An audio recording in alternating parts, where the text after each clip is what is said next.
करके यहाँ तक पहुंचा है। हम जब गांव में गए तो हमने सोचा नहीं था कि इस प्रकार से लोग भीड़ के रूप में इकट्ठा होंगे और हमारी बात को सुनेंगे, क्योंकि ना तो हमारे पास किसी प्रकार का कोई पद है, ना ही कोई पावर है, ना ही हमारा कोई राज है, ना ही हमारे पास किसी प्रकार का कोई संसाधन था।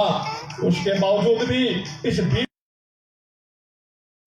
साथियों 68,000 वर्णों को तो हल्का किया, लेकिन कुछ दूसरे लोग जो पैदा हुए एमएलए बने, उन लोगों को भी अपना दायित्व और कर्तव्य है वो पूरा करने में मेरे हिसाब से असफल रहे हैं। नौका क्षेत्र में अवैध रॉयल्टी जो चल रही है वो किस नेता की है आप सारे लोग जानते हो। मंच के माध्यम से मैं बताना चाहता हूँ, हमें उन रॉयल्टी के नेताओं से कमीशन नहीं लेना मित्रों। रॉयल्टी से एक गरीब आदमी का नुकसान होता है। पहले बजरी की ट्राली 1300 रुपए में आती थी, आज वो ट्राली 3000 में आती है। 3 गुना अवैध रूप से रॉयल्टी वसूल की जाती है। लेकिन हमारे स्थानीय नेताओं के मुंह पर दही जमा हुआ है। कई नेता काम कर रहे हैं रॉयल्टी का, अवैध रॉयल्टी वसूलने का, दूसरे नेताओं के मुंह पर दही जमा हुआ है। मैं आप लोगों के माध्यम से ये बताना चाहता हूं, आप लोगों को अपने हक और अधिकार के लिए लड़ना पड़ेगा मित्रों। पिछली बार जब दीनदयाल की योजना चली डाणी डाणी कनेक्शन की, तो हमारे सैकड़ों गांव, जिन गांव में जाति विशेष के गरीब लोगों को पीछे छोड़ दिया गया, ठेकेदारों ने और राजनेताओं ने मनमर्जी करके उन नेताओं को तो हमने छट्टी का दूध याद दिला दिया, लेकिन इन अधिकारियों को भी हम बख्शेंगे नहीं, ये किसी भी सूरत में सुन लो। अभी जब पानी की बात चल रही थी, नेरी प्रोजेक्ट के लिए हम अकेले पैदल चले। हमने ये सोचा था, कल कोई भाई बात कर रहा था कि 100 आदमी आएंगे या 50, लेकिन मैंने उससे कहा भाई हम तो जयपुर तक अकेला यात्रा करने वाले लोगों में से हैं। हमने मार्क्स को पढ़ा है, काशी राम को पढ़ा है, अम्बेडकर जी को पढ़ा है, सर छोटू राम को पढ़ा है, बुद्ध की धरती में हमने जन्म लिया है। इसलिए मित्रों, हम लोग कहीं अकेलापन महसूस करने वाले लोगों की कैटेगरी में नहीं है। आज इन मुद्दों की अपन बात कर रहे हैं। नौका जिस क्षेत्र में जितना इतनी बड़ी हॉस्पिटल जिसको बने हुए कई साल हो गए, 1 साल पहले ये हॉस्पिटल जिला हॉस्पिटल के रूप में कर्मरत हुई, लेकिन आज तक ईंट तक नहीं लगी। ये नौका का दुर्भाग्य है मित्रों। आप लोग इसी तरह इकट्ठा होना सीख जाओगे, आप लोग इसी तरह एक जाजम पे बैठना सीख जाओगे, अपने हक और अधिकार के लिए लड़ना सीख जाओगे, तो माइक के लाल किसी की औकात नहीं है। नेता आपकी हाजिरी में आपकी चौखट पे रहेंगे 5 साल तक। जो 5 दिन रहते हैं ना दारू के बोतल लेकर के, गाड़ियां लेकर के आपकी चौखट पे रहते हैं ना, वो 5 साल आपकी चौखट पे रहेंगे। लेकिन लोग, उन नेताओं को ये पता है कि ये लोग बिकाऊ लोग हैं। ये लोग सिर्फ और सिर्फ चुनाव में हम एक जाति का भाव फैला करके, एक क्षेत्र का भाव फैला करके, पार्टी का एक रसगुल्ला दे करके इन लोगों के वोट को लूट लेंगे। लेकिन अब ये लूटने में मेरे हिसाब से असक्षम है। आप जिस आधार पे बता रहे हो, हॉस्पिटल की जब बात चल रही थी, मैं उस मुद्दे पे आना चाहता हूं। उस हॉस्पिटल की जब 40 करोड़ रुपए सरकार के 1 साल पहले आ गए, लेकिन स्थानीय जो नेताजी है, पूर्व मंत्री जी, वो चाहते हैं दूसरी जगह, विधायक जी दूसरी जगह चाहते हैं। उनकी लड़ाई में ये गरीब किसान का मेरा वर्ग पीछा जा रहा है। इसके बारे में आपको सोचना पड़ेगा। हम चाहते हैं कि ये सरकार हमारे पूरे 7 मुद्दों पर ये ज्ञापन जो पढ़ाएगी, यानी पढ़ाएंगे, उस ज्ञापन पे तुरंत इसमें एक्शन ले। अन्यथा राजस्थान में मुख्यमंत्री अशोक जी गहलोत साहब को ये आवाज सुनाना चाहते हैं कि ये लोग आज ही आए हैं, हजारों की तादाद में है, कल लाखों की तादाद में होंगे। हम जयपुर भी कूच करना पड़ा तो हम सारे साथ मिलकर कूच करेंगे साथियों। अगर बीकानेर कूच करने की जरूरत पड़ी तो बीकानेर भी कूच करेंगे, लेकिन हमारे क्षेत्र के गरीब किसान मजदूर के साथ अन्याय नहीं होने देंगे। आज आपको सोचने की जरूरत है। नौका एक तो बड़ा क्षेत्र है, भूभाग की दृष्टि से भी बड़ा क्षेत्र है। इस क्षेत्र में आज तक जो विकास होना था वो नहीं हो पाया।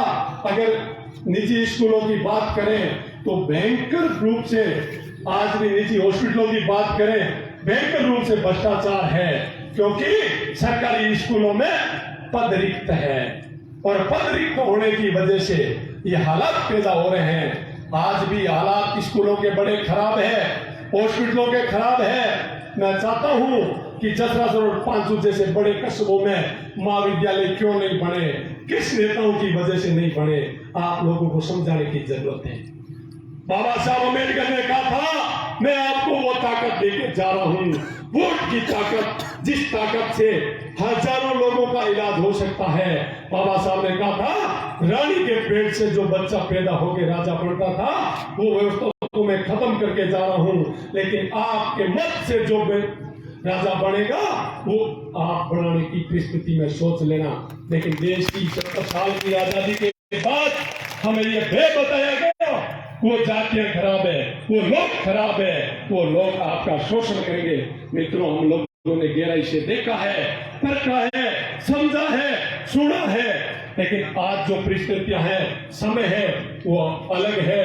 मैं तो आप सब लोगों से निवेदन करता हूं कि समय के साथ बदल जाओ और वोट की ताकत को पहचानो। चौधरी चरण सिंह ने कहा था, किसान का एक पैर खेत में, दूसरा पैर दिल्ली में होना चाहिए। सर छोटू राम ने भी यही वर्ड कहे थे, ए बंदे, तू तेरे और पराये की पहचान कर, अपना कौन है, पराया कौन है। 5 साल तक आपके लिए कौन लड़ता है। मैं तो आप में से किसी ने भी 4 साल तो चुनाव लड़े हो गए, 4 सालों में किसी भाई ने फोन किया तो शायद मगनाराम केवली ने उनको रिप्लाई दिया है। मैं 15 सालों से सेवा कर रहा हूं, लेकिन 4 सालों में कोई भाई का लाल यहाँ अगर तहसील के चौराहे पर मुझे मिला तो मैंने हाथ पकड़ के पूछा है, भाई कैसे है, क्यों परेशान हो रहा है। बिजली बोर्ड के अधिकारी परेशान करते हैं, थाने के थानेदार परेशान करते हैं, और इन तहसीलदार और एसडीएम की तो हालात ही छोड़ो। क्यों करते हैं कि उन नेताओं के इशारे पे करते हैं। वहां गांव में उस तरह की पार्टियां बनी हुई है, उस तरह के भूमाफिया लोग बैठे हैं जो सिर्फ और सिर्फ उन नेताओं की चापलूसी करते हैं। मैं चाहता हूं कि जनता का डायरेक्ट काम हो, एक गरीब को भी उतना ही तवज्जो मिले जितना गांव के जनप्रतिनिधि को मिले।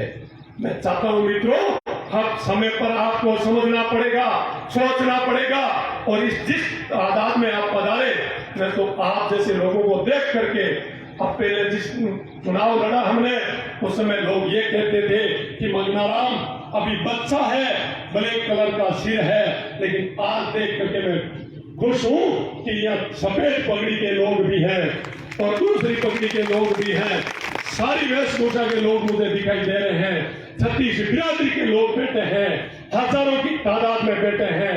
मैं तो आप सबसे आज की तारीख में ये निवेदन करता हूं कि नौका जो इलाका है, इस इलाके में किसी भी प्रकार की कोई भी समस्या होगी, उस समस्या को लेकर के मगनाराम के लिए तुरंत फोन करें। कई नेता कहते हैं राज नहीं है, कई ये कह देते हैं कि हमें चुनाव हरा दिया गया, लेकिन मगनाराम के पास इज्जत ये नहीं मिलेगा। मगनाराम आपका काम करेगा, क्योंकि आपका काम जो है वो राज और हारने से नहीं। वोट 9,000 मिले होंगे, लेकिन 90,000 से भी ज्यादा कार्य करने का प्रयास करता हूं। आप लोग सावधानी से रहें, एक साथ रहें, समझ पैदा करें, जागरूकता पैदा करें। और मैं चाहता हूं कि गांव में इस तरह का जनसलाह घर की जेब के तेल के पैसे से आए हैं। गांव में जब हम गए, गांव में हमें स्वागत भी किया गया, तेल के पैसे भी लोगों ने दिए, तेल के पैसे भी लोगों ने दिए। कई लोगों का आरोप भी लगता है कि मगनाराम के पास करोड़ों रुपए की संपत्ति है। मैं चाहता हूं कि कोई माइका लाल 1 इंच भी जमीन कहीं बता दे, 1 रुपए भी बता दे, तो मेरा नाक काट लेना। मित्रों, मैं राजनीति से दुनिया ले लूंगा। आरोप लगाने वाले लगाते रहेंगे। आप लोग जब तक जागरूक होकर के जिस तादाद पे वोट देना नहीं सीखोगे, तब तक आप लोगों का भला और बुरा सोचने वाले लोग नहीं।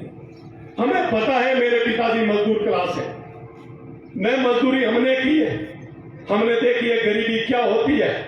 300 रुपए में किसान और मजदूर जब गाड़ी जाकर के 300 रुपए कमा के लाते हैं, और ये बिजली बोर्ड वाले जब आईएम यहाँ बैठता है, ट्रांसमीटर जल जाता है, तो ये कहता है गाड़ी लेके आओ, और 1500 रुपए का जूत लगाता है।